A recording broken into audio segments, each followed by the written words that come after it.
Alright guys, so ngayon ay before tayo mag-start, proof of payout muna tayo na tong website na to is paying and is still legit. Alright, so ito po yung aking mga nare-receive na payout dito po sa website na to. So halimbawa ito, $54.83. Ito ay $180. Ito ay $19. $9. Okay?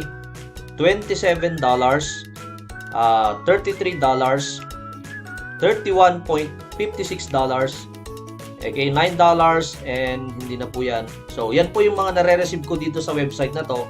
Kung gusto mong malaman kung papaano ka rin kikita dito sa strategy na to, na kung saan ako mismo kumikita dito sa strategy na to, make sure na panoorin mo yung video na to until the end. Ituturo ko sa iyo kung ano yung gagawin mo, full step by step, para ikaw kumita rin dito sa strategy na to. Pero huwag kang mag-i-skip para mapanood mo yung whole process. Alright? So, ngayon, punta na tayo dito sa strategy na to. Hi guys! Bago ka lang ba dito sa aking YouTube channel? Kung bago ka lang guys, my name is Mark from Pinoy Influencer. Ang channel ko po ay nagtuturo kung paano po kayo kumita ng totoong pera sa online, tutorials, motivation, trading, and investment. Kung gusto mo yung mga ganong klase ng content, consider subscribing by hitting the subscribe button. I-on mo na rin yung notification bell. I will notify and update you kapag may bago kong upload na video. Ma-appreciate ko rin guys ng marami kung i-hit nyo na po yung like. Alright? So ngayon guys, before tayo mag-start, okay, so ini-invite ko rin kayo na i-click yung most recommended na business ko online. Yung link ay nasa description sa video na to. So wag natin patagalin. Let's go! Alright guys, para kumita po tayo dito, kailangan po natin yung mag-sign up po tayo sa coins.ph. So, dapat meron po kayong coins.ph. Okay? At dapat meron din po kayong PayPal. At dapat meron din po kayong GCash. And of course, kailangan nyo po nito. Okay? So, bago siguro sa inyo to, yung local Bitcoins. Okay? So, ito po yung kailangan natin dito po sa strategy na to. Alright? So, ngayon, before tayo pumunta dito sa alamin kung ano yung strategy na to, okay, punta tayo sa website na to. Alright guys, so ito po yung website na aking binabanggit, si Tirlu. So ano ba si Tirlu guys? Okay, so ito po ay 100% legit. 3 years na po yung company na to. Okay, dito ang gagawin lang natin is wala tayong ibang gagawin kundi i-exchange lang natin yung ating Bitcoin into PayPal para maging pera po yan. So yung Bitcoin kasi hindi pwedeng mas maganda kung ibebenta natin para maging pera yan. Now, ang question is, bakit ko naman ibebenta yung PayPal ko, ay yung Bitcoin ko dyan? Kasi ito po yung dahilan. Ang market price po ng PayPal, ng Bitcoin ngayon is 56,152 isang Bitcoin. Pero kay Tirlu, bibili niya ng 64,574. Ibig sabihin, sell Bitcoins with margin. So, ang margin mo is 15% profit. So, marami akong kilala na nagbi-Bitcoin, hindi nila alam saan nila i-cash out yung kanilang Bitcoin. Ang ginagawa ng iba, kino-convert nila dito sa coins.ph, okay? Kino-convert nila into peso, natatalo na sila doon. Conversion pa lang, talo ka na doon. Okay, so yung worth ng price nito, halimbawa ito yung halaga niya, pag i-convert mo yan, baka 10,500 na lang yung makukuha mo. Wherein, kapag dito mo ginawa sa Tirlu, instead na na 56,000, meron ka pang additional na 15% na profit. Okay? Kaya ako, dito ko ibinebenta yung mga Bitcoin ko. Hindi ko kinakash out agad yan. Or hindi ko kino-convert sa coins.ph para maging peso. Dito ko siya kino-convert. Kaya yung process, ganito lang po yun. So dito, wala na po kayong sign up. Hindi nyo na po kailangan mag-sign up dito. Okay? So, paano ba gumagana to? Simple lang. Okay? Pag-aralan nyo, nandito na po yung process. Step 1, compare our rate with other exchangers. Okay, sa exchangers, kung ano yung market price, yun lang po yung halaga ng iyong pera. Pero dito, 15% margin or mas malaki kesa sa market price. Step 2, input nyo lang po yung Bitcoin and sell. Plus, kailangan nyo lang po dito ng PayPal. Alright, so dapat meron po kayong PayPal na active at dapat matagal nyo na pong ginagamit. Okay, so ganito po yun. So guys, dapat meron po kayong PayPal na active at valid. So mas maganda po kung 6 months to 1 year na meron na pong transaction po yung PayPal. Hindi po pwede yung bagong PayPal po dito. Dapat po meron na pong transactions. Alright? So, ito po yung sa aking PayPal ko. Ito yung ginagamit ko kasi more than 2 years na sa akin to. Okay, so dapat meron po yung PayPal na active. Pwede kayong bumili kung may mga nagtitinda dyan ng mga PayPal account na verified na meron ng as long as legit yung bibilhan nyo. Okay? So, ito yung process. Okay, papakita ko sa inyo. Now, what if wala kang Bitcoin pala? So, ito yung question ng iba. Eh, wala naman akong Bitcoin, Mark. Anong gagawin ko dyan? Ito po yung first step na gagawin mo. Punta po kayo dito sa localbitcoins.com. Kung wala po kayong Bitcoin ha, pero kung meron kayo, doon nyo na po ibenta. Tuturo ko mamaya. Pero ito po yung isang scenario na kung saan wala ka pong Bitcoin. So, you have pesos, and if you want to earn ng 15%, ito po yung gagawin nyo. Ito po yung gagawin. Napakadali, guys. Okay, mag-create lang po kayo ng account sa localbitcoins.com. Wala po akong referral dyan. Mag-create lang po kayo ng account dyan. Tapos, i-verify nyo lang po, gamit nyo po yung ID nyo. Once na verified po kayo, pwede po kayong bumili dito ng Bitcoin. Okay? At a market price. Malit lang. Okay? So, mas mura po dito bumili ng Bitcoin. So, halimbawa, bibili tayo ng Bitcoin gamit po yung GCash. Kaya sabi ko, dapat meron po kayong GCash. Dito, meron dito 1,000 to 100,000. So, halimbawa, bibili tayo ngayon ng Bitcoin dito sa local Bitcoin. Bakit tayo bibili dito? Kasi guys, dito sa coins.ph, okay, ang gas fee niya ngayon is umaabot na po ng 1,000 yata. Wherein dito, mamaya malalaman nyo. Kasi marami na akong video about sa ganito. Kaya lang, sabi ko nga, umaangal sila dun sa gas fee ni Binance papunta kay Tirlo at kay coins.ph papunta kay Tirlo. Dito malalaman nyo, makikita nyo na mas mura dito. So dito pwede po kayong bumili. Let's say bibili tayo ng 1,000. Okay? Na worth ng Bitcoin. So ito po yung mare-receive natin na Bitcoin. 00300. Okay? So tapos, okay? So pwede kayo then accept and terms and send request lang. Okay? So yan lang po yung gagawin nyo. Bibili lang po kayo dito. Okay? So ito po yung number nila.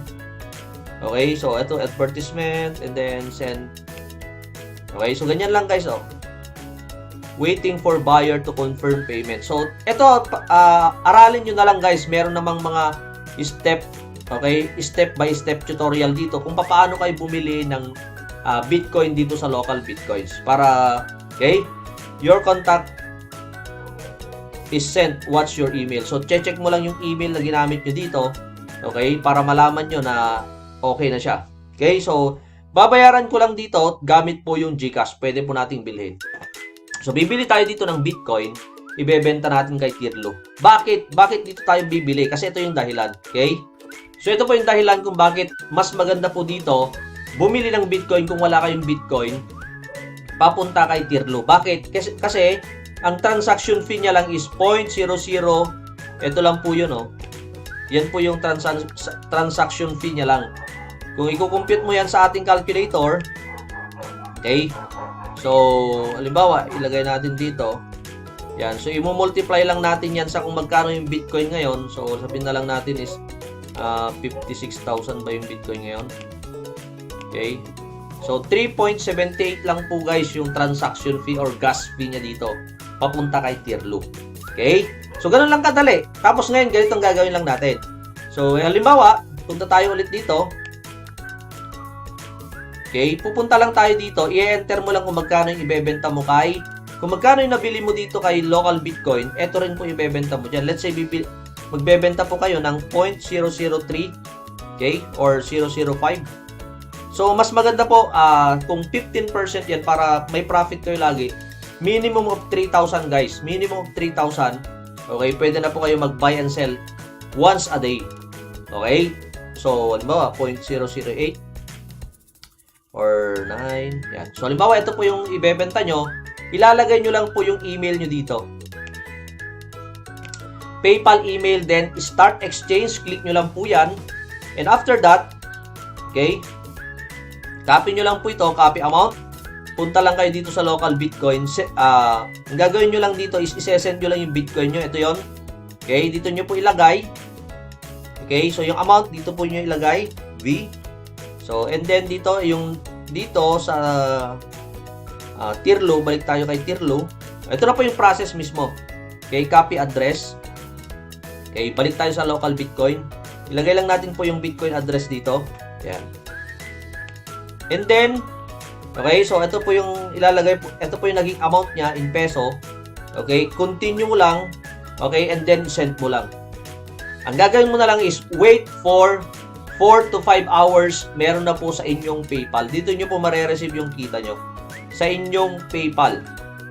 Ganito po yung makikita nyong mga sent nila. Okay? Ito po yung isa sa akin. Okay? Galing po yan sa Tirlo. Yan. $82. Ito na naman. $172. Ito, $148. Ito po ay sa Tirlo. Ginamit ko po yan sa Tirlo. Okay? So, mare-receive nyo po yan. So, ibig sabihin, kung 3,000 po yung ginamit nyo, then 15%, di ba, 450. Meron kayong bawas na 150, meron po kayong, sabihin na lang natin 250. So, sabihin mo per day, okay na po yun. Per day na po yung gagawin nyo. Okay? So, tuloy-tuloy na po na pwede po kayong kumita. So, ganun lang po yung process. And from here, pwede nyo na pong i-cash out gamit po yung GCash nyo. Okay? So, pwede nyo pong i-connect yung GCash nyo, okay, from PayPal, or pwede nyo rin po i-cash out to. Okay? Pwede nyo po i-cash out sa BDO nyo, or bank nyo. Okay? So, ako kasi BDO yung ginagamit ko. Dito, ang maganda po dyan, kapag 7,000 yung itatransfer nyo, above, wala na po siyang fee. Kaya buong buo yung pera na makukuha nyo. Alright? Okay, so ito, kung 7,000 above. So, mag-cash out po kayo. Halimbawa, kapag meron na po kayong 8,000, gano'n, pwede na po at wala po charge. Nga lang, 1 to 4 days po bago nyo ma-receive sa inyong bank account. Okay? So, gano'n lang po yung simple dito. Buy and sell ka lang ng Bitcoin. Punta kayo sa local Bitcoins, create kayo ng account, verify nyo lang, and then bili kayo dito, and then benta nyo sa Tirlo. Okay, bukas, ganun din ulit. Kasi 15%. Minsan umaabot po ito dito ng 20% hanggang 25% kapag may promo sila. 15% profit up to 25%. Ngayon, kung kahit tulad ko kayo na merong Bitcoin at gusto nyo maging cash yung Bitcoin nyo, so ito po yung process. Pwede po kayong pumunta kay coins.ph. Okay? Kahit may gas fee kung malaki naman yung ipapalit mo, walang problema. Pasok pa rin. At least wala nang bawas yung Bitcoin mo. So, dito naman, kung ito yung gagamitin mo, ganun lang din yung proseso. Kaya lang, napakataas kasi yung kanya gas fee niya ngayon. Napakataas.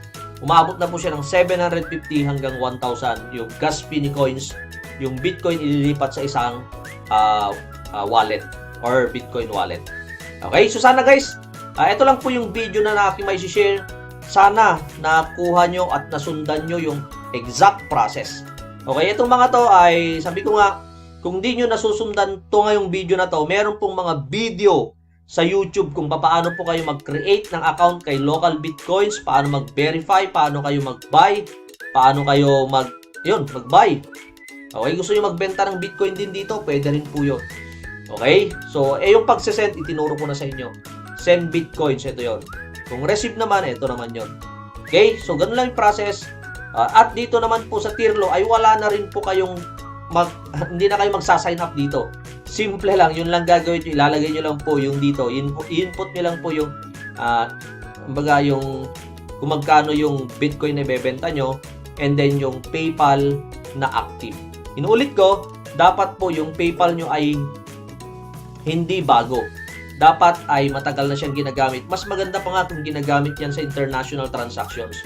Alright, so yung mga nagbabayad sa atin from other countries, at binabayaran tayo ng PayPal, kapag yun yung PayPal mo, 100% hindi po maho-hold. Minsan kasi, naho-hold po yung PayPal dahil first transaction lang niya, malaki yun. Hino-hold nila.